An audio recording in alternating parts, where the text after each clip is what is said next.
ಇನ್ನು ಈ pen drive ಪ್ರಕರಣ ಇಷ್ಟೆಲ್ಲ ಸದ್ದು ಗದ್ದಲ ಮಾಡ್ತಾ ಇರುವಂತಹ ಸಂದರ್ಭದಲ್ಲೇ ದೇವರಾಜೇಗೌಡರನ್ನ ಅರೆಸ್ಟ್ ಮಾಡಿರುವಂತಹ ವಿಚಾರ ಇದೆಯಲ್ಲ, ಇದು ರಾಜಕೀಯ ಜಟಾಪಟಿಗೆ ಕಾರಣ ಆಗ್ತಾ ಇದೆ. ಅದರಲ್ಲೂ ಕೂಡ ಇದೊಂದು ರಾಜಕೀಯ ಷಡ್ಯಂತ್ರ ಅಂತ ಹೇಳಿಕೊಂಡು ಬಿಜೆಪಿ ಕಾಂಗ್ರೆಸ್ ವಿರುದ್ಧವಾಗಿ ಆರೋಪ ಮಾಡ್ತಾ ಇದೆ. ಆದರೆ ಕಾಂಗ್ರೆಸ್ ಮಾತ್ರ ಇದನ್ನ ಲೈಂಗಿಕ ದೌರ್ಜನ್ಯ ಪ್ರಕರಣಕ್ಕೆ ಸಂಬಂಧಪಟ್ಟ ಹಾಗೆ ಪೊಲೀಸರು ಅರೆಸ್ಟ್ ಮಾಡಿರುವಂಥದ್ದು. ಯಾರನ್ನ? ದೇವರಾಜೇಗೌಡನನ್ನ. ಈ ಪೆನ್ ಡ್ರೈವ್ ಪ್ರಕರಣಕ್ಕೂ ಈಗಾಗಿರುವಂತಹ ಅರೆಸ್ಟ್ಗೂ ಸಂಬಂಧ ಇಲ್ಲ ಅಂತ ಹೇಳಿ ಸಮಜಾಯಿಷಿ ಕೊಡೋ ಪ್ರಯತ್ನ ಮಾಡ್ತಾ ಇದೆ. ಹಾಗಾದ್ರೆ ದೇವರಾಜೇಗೌಡ ಅರೆಸ್ಟ್ ಆದಂತಹ ಪ್ರಕರಣಕ್ಕೆ ಸಂಬಂಧಪಟ್ಟ ಹಾಗೆ ಏನೆಲ್ಲ ಡೆವಲಪ್ಮೆಂಟ್ಸ್ಗಳು ಆಗ್ತಾ ಇದೆ, ಬನ್ನಿ ನೋಡೋಣ ಈ ರಿಪೋರ್ಟ್ ಅಲ್ಲಿ.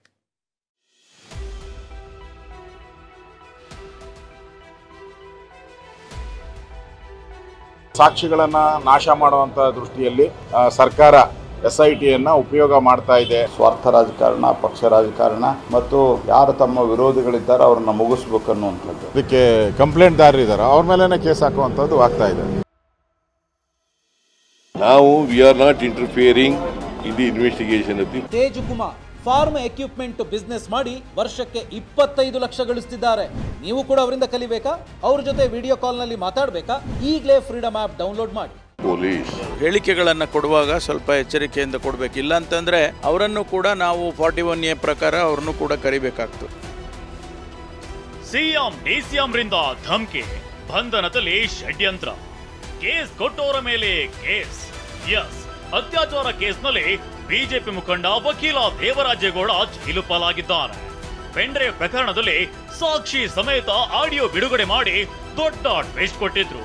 ಆದ್ರೆ ಇದೀಗ ಇದೇ ದೇವರಾಜೇಗೌಡ ಅತ್ಯಾಚಾರ ಕೇಸ್ನಲ್ಲಿ ಜೈಲು ಸೇರಿದ್ದು ದೇವರಾಜೇಗೌಡಗೆ ಮತ್ತಷ್ಟು ಸಂಕಷ್ಟ ಎದುರಾಗಿದೆ. ಸಂತ್ರಸ್ತೆ ದೂರಿನ ಮೇಲೆ ಅತ್ಯಾಚಾರ ಕೇಸ್ನಲ್ಲಿ ವಕೀಲ ದೇವರಾಜೇಗೌಡ ಲಾಕ್ ಆಗಿದ್ದಾರೆ. ನಿನ್ನೆ ಹೊಳೆನರಸೀಪುರದ ಜಡ್ಜ್ ನಿವಾಸದಲ್ಲಿ ಪೊಲೀಸರು ಹಾಜರುಪಡಿಸಿದ್ರು.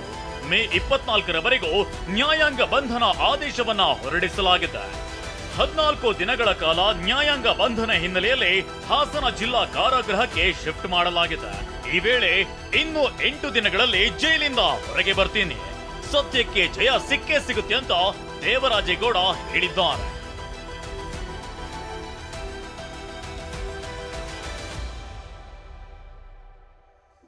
ಕೇಸ್ಗಳ ಚಕ್ರವ್ಯೂಹದಲ್ಲಿ ವಕೀಲ ದೇವರಾಜೇಗೌಡ ಸಿಲುಕಿಕೊಂಡಿದ್ದಾರೆ. ಹಳೆ ಕೇಸ್ಗಳೇ ಉರುಳಾಗ್ತಿದೆ, ಒಂದೊಂದೇ ಕೇಸ್ಗಳು ದಾಖಲಾಗ್ತಿವೆ. ಅತ್ಯಾಚಾರ, ಜಾತಿ ನಿಂದನೆ ಕೇಸ್ ಬಳಿಕ ಇದೀಗ ಕರ್ತವ್ಯಕ್ಕೆ ಅಡ್ಡಿ ಆರೋಪದಲ್ಲಿ ದೂರು ದಾಖಲಾಗಿದೆ. ಹಾಸನದಲ್ಲಿ ಮಾರ್ಚ್ 14ರಂದು ದೇವರಾಜೇಗೌಡ ವಿರುದ್ಧ ಡಿಸಿ ದೂರು ನೀಡಿದ್ರು. ಡಿಸಿ ದೂರು ಆಧರಿಸಿ ಹಾಸನ ನಗರ ಠಾಣೆಯಲ್ಲಿ ಕೇಸ್ ದಾಖಲಾಗಿದೆ. ಇದೇ ಪ್ರಕರಣ ಕೈಗೆತ್ತಿಕೊಂಡು ಪೊಲೀಸರು ತನಿಖೆಯನ್ನ ನಡೆಸುತ್ತಿದ್ದಾರೆ. ಮತ್ತೊಂದೆಡೆ ಅತ್ಯಾಚಾರ ಕೇಸ್ ಜೊತೆಗೆ ಹಳೆ ಕೇಸ್ಗಳು ಕೂಡ ರಿಓಪನ್ ಆಗ್ತಿದೆ. SIT ಅಧಿಕಾರಿಗಳು ವಶಕ್ಕೆ ಪಡೆದು ಹೆಚ್ಚಿನ ವಿಚಾರಣೆ ಮಾಡೋ ಸಾಧ್ಯತೆ ಇದೆ. ಎಷ್ಟೇ ಅಲ್ಲ, 5ಕ್ಕೂ ಹೆಚ್ಚು ಕೇಸ್ಗಳು ರಿಓಪನ್ ಆಗೋ ಸಾಧ್ಯತೆಯೂ ಇದೆ. ಬಿಜೆಪಿ ಮುಖಂಡ ದೇವರಾಜೇಗೌಡ ಬಂಧನ ಹಿಂದೆ ರಾಜಕೀಯ ಷಡ್ಯಂತ್ರ ಅಡಗಿದೆಯಾ ಅನ್ನೋ ಅನುಮಾನವೂ ಶುರುವಾಗಿದೆ.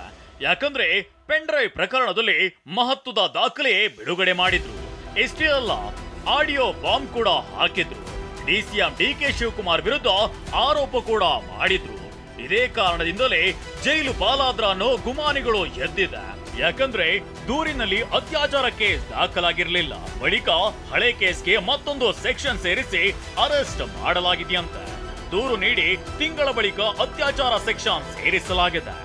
ಏಪ್ರಿಲ್ 1ರಂದು ದಾಖಲಾಗಿದ್ದ ಮೂಲ ದೂರು ಜಾಮೀನು ಸಿಗುವಂತಹ ಕೇಸ್ ಆಗಿತ್ತು.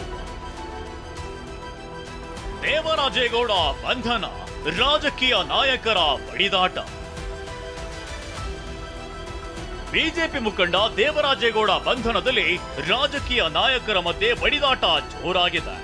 ದೇವರಾಜೇಗೌಡಗೆ ಸಾಕ್ಷಿ ಹೇಳ್ಬೇಡಿ ಅಂತ ಸಿಎಂ ಡಿಸಿಎಂ ಧಮಕಿ ಹಾಕಿದ್ದಾರೆ ಅಂತ ವಿಪಕ್ಷ ನಾಯಕ ಆರ್ ಅಶೋಕ್ ಆರೋಪಿಸಿದ್ರು. ಇದಕ್ಕೆ ಕೌಂಟರ್ ಕೊಟ್ಟ ಸಿಎಂ ಸಿದ್ದರಾಮಯ್ಯ ಬಿಜೆಪಿಯವರಿಗೆ ಸುಳ್ಳು ಹೇಳೋದೇ ಕೆಲಸ ಅಂತ ಕಿಡಿಕಾರಿದ್ರು. ಈ ತನಿಖೆ ಮೇಲೆ ನನಗೆ ವಿಶ್ವಾಸ ಇಲ್ಲ ಅಂತ ಹೇಳಿದ್ದಾನೆ. ಈಗಾಗಲೇ SITಯವರು ನೀವು ಮುಖ್ಯಮಂತ್ರಿಗಳು, ಉಪಮುಖ್ಯಮಂತ್ರಿಗಳ ಹೆಸರು ಹೇಳ್ಬೇಡಿ ಅಂತ ಧಮಕಿ ಹಾಕಿರೋದು, ಇವೆಲ್ಲವನ್ನ ನೋಡ್ತಾ ಇದ್ರೆ ಎಲ್ಲ ಒಂದ್ ಕಡೆ ಸಾಕ್ಷಿಗಳನ್ನ ನಾಶ ಮಾಡುವಂತ ದೃಷ್ಟಿಯಲ್ಲಿ ಸರ್ಕಾರ SITಯನ್ನ ಉಪಯೋಗ ಮಾಡ್ತಾ ಇದೆ ಅಂತ ಅನ್ಸುತ್ತೆ. ಬಿಜೆಪಿ ಏನು ಆರೋಪ ಮಾಡ್ತಿದ್ದೆ, ಅವ್ರು ಸುಳ್ಳು ಆರೋಪಗಳು ಮಾಡೋದೇ ಅವ್ರ ಕೆಲಸ ಕಸಬು. ಅವರಿಗೆ ಅವ್ರನ್ನ ಅರೆಸ್ಟ್ ಮಾಡೋದು ಯಾಕೆ? ಹೆಣ್ಮಕ್ಳ ಮೇಲೆ ದೌರ್ಜನ್ಯ ಮಾಡೋದು.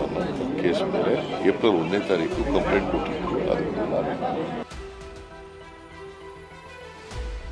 ಎಷ್ಟೇ ಅಲ್ಲ, ದೇವರಾಜೇಗೌಡ ಬಂಧನ ರಾಜಕೀಯ ಷಡ್ಯಂತ್ರ ಅಂತ ಕೇಂದ್ರ ಸಚಿವ ಪ್ರಹ್ಲಾದ್ ಜೋಶಿ ಆರೋಪಿಸಿದ್ರು. ಇದಕ್ಕೆ ಕೌಂಟರ್ ಕೊಟ್ಟ ಗೃಹ ಸಚಿವ ಪರಮೇಶ್ವರ್ ಎಚ್ಚರಿಕೆಯಿಂದ ಹೇಳಿಕೆ ಕೊಡಿ ಅಂತ ಕಿಡಿಕಾರಿದ್ರು. ದೇವರಾಜ್ ಅನ್ನುವ ವಕೀಲರು, ನಮ್ಮ ಪಕ್ಷದ ಮುಖಂಡರು, ಇವರನ್ನು ಬಂಧನ ಮಾಡಿರುವುದು ಯಾವ ರೀತಿ ಇದರಲ್ಲಿ ರಾಜಕಾರಣ ನಡೆದಿದೆ ಅನ್ನುವಂಥದ್ದು ಭಾಳ ಸ್ಪಷ್ಟ ಆಗ್ತದೆ.